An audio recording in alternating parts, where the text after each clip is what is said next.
And for one's chairman, Senator Murgor, I hope the recommendations we are making, Mr. Speaker, we can make a follow-up.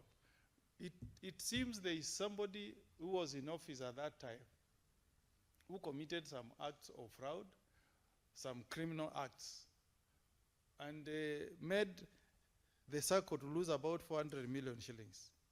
And we have made recommendation that the Directorate of Criminal Investigation within 6 months must table a report before this House to show us the outcome of investigations.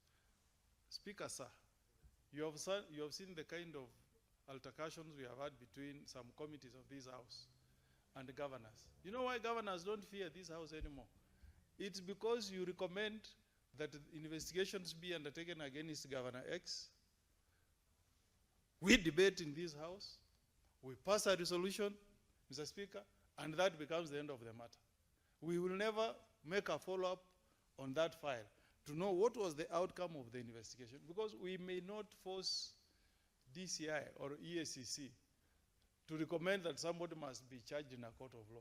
But they owe us a duty as a House to tell us what was the outcome of the investigations. If we recommend that you investigate, come back to us and tell us, we have done an investigation, Mr. Speaker.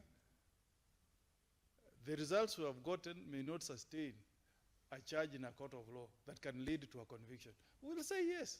But, Mr. Speaker, to receive a report from the House, this is how many pages? This is over 200 pages, Mr. Speaker. And then you put it in the shelves. It's not right. I'm recommending that this committee should make a follow-up on this matter so that in the next 6 months again, we make a follow-up.